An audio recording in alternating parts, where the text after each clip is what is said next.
Hello, मैं हूँ Shripad Joshi.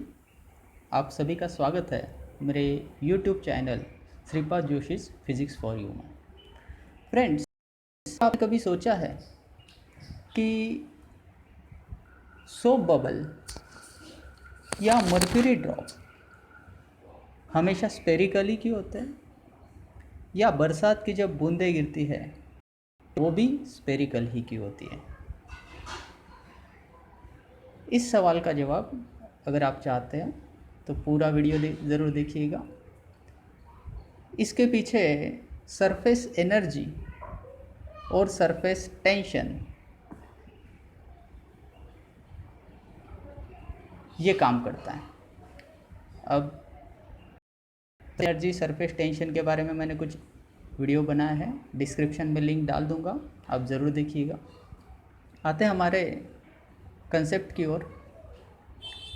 Surface energy, surface tension कैसे सोप बबल को, लिक्विड ड्रॉप को स्फेरिकल बनाते हैं। दोस्तों, ये समझने के लिए हमें समझना होगा रेंज ऑफ मॉलिक्यूलर अट्रैक्शन क्या होता है और स्फीयर ऑफ इन्फ्लुएंस क्या होता है। आपके स्क्रीन पे ऊपर दिखाई दे रहा होगा range of molecular attraction. The maximum between two molecules up to which the intermolecular forces are effective is called as range of molecular attraction. वो ज़्यादा से ज़्यादा दूरी जहाँ तक एक मॉलिक्यूल दूसरे मॉलिक्यूल पे फोर्स लगा सकता है। थोड़ा डिटेल में इसको डिस्कस करेंगे हम।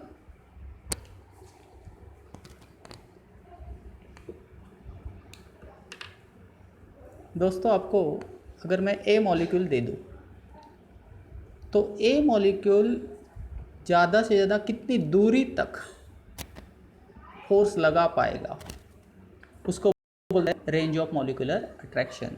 जैसे दूसरा बी मॉलिक्यूल है, इन दोनों में का डिस्टेंस आर अगर है तो ही ए मॉलिक्यूल बी पर फोर्स लगा पा रहा है। इससे अगर मैं बी मॉलिक्यूल थोड़ा दूर कर दूँ तो ए मॉलिक्यूल इस पर फोर्स नहीं लगाएगा। लेकिन जैसे ही बी मॉलिक्यूल से यहाँ पर आ गया, इसने फोर्स लगाना शुरू कर दिया। तो इसलिए this distance is called as range of molecular attraction. इतने डिस्टेंस पर भी मॉलिक्यूल कहीं पर भी होगा, ऊपर होगा, साइड में होगा, नीचे होगा, कहीं पर भी होगा, तो ए मॉलिक्यूल इस पर ज़रूर फोर्स लगाएगा। अगर हम ए मॉलिक्यूल को सेंटर ले लें और बी मॉलिक्यूल को और आर ये रेंज ऑफ मॉलिक्यूलर अट्रैक्शन ले लें, मतलब ए मॉलिक्यूल सेंटर है और रेडियस लेनी हमें आर इतनी, रेंज ऑफ मॉलिक्यूलर अट्रैक्शन इतनी। और अगर एक स्पीयर हम यहाँ पर I am going to draw a sphere here.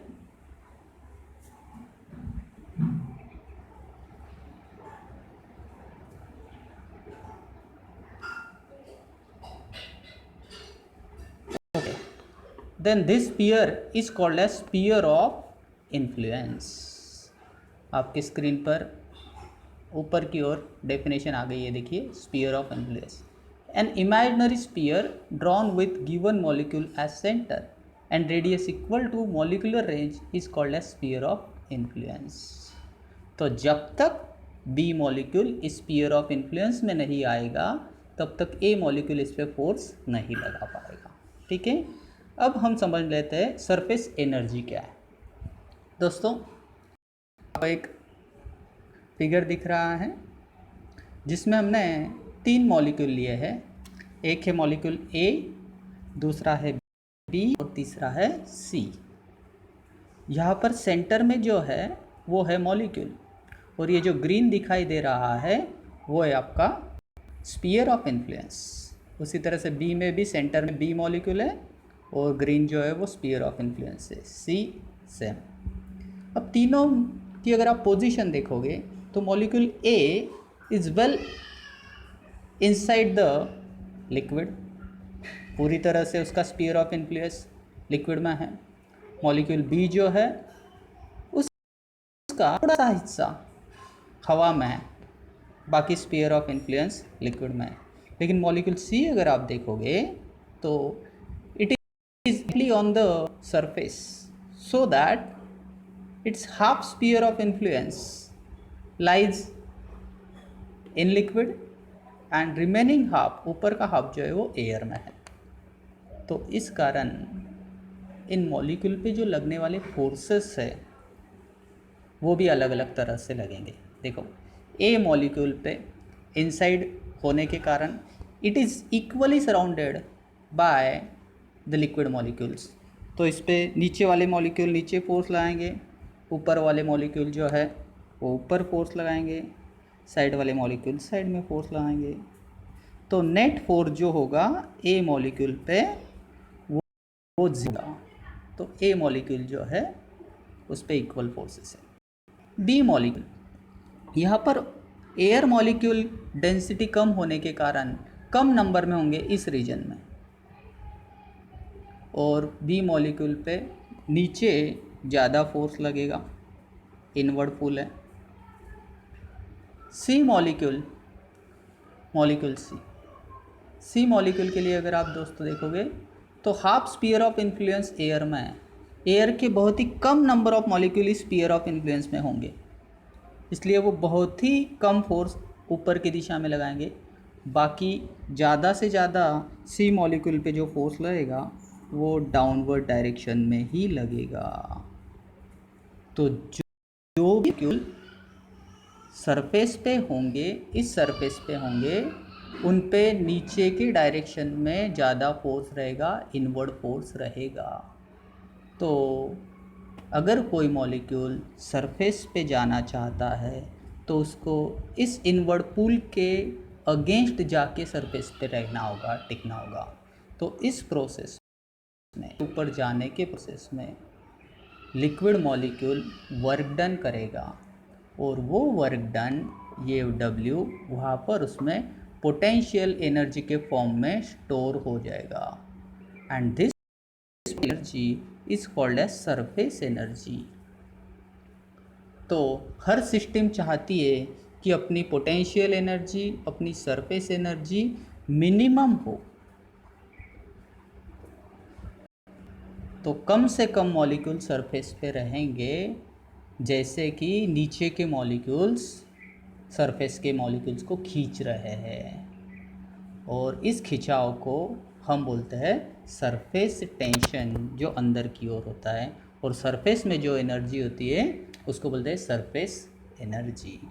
अब सपोज़ यहाँ पर ये जो वॉल्स है वो ना होती, यहाँ पर वॉल्स ना होती, हवा में अगर ये सारे मॉलिक्यूल्स होते तो ऑब्वियसली यहाँ के मॉलिक्यूल, यहाँ के मॉलिक्यूल, यहाँ के मॉलिक्यूल अंदर की ओर फोर्स उन पे लगता, अगर वॉल ना होती तो ये शेप बनाता स्पेरिकल शेप। क्योंकि पोटेंशियल एनर्जी कम होने के लिए सिर्फ स्पीयर ही ऐसा एक शेप है जिसमें सरफेस एरिया कम से कम बनता है। बाकी सारे शेप अगर आप ले लो क्लोज शेप, जैसे क्यूबॉइड ले लो या क्यूब ले लो, तो उसमें सरफेस एरिया जो है वो ज़्यादा बनता है, लेकिन स्पीयर में सरफेस एरिया जो है वो कम बनता है। तो इस कारण हमारा जो बेसिक क्वेश्चन था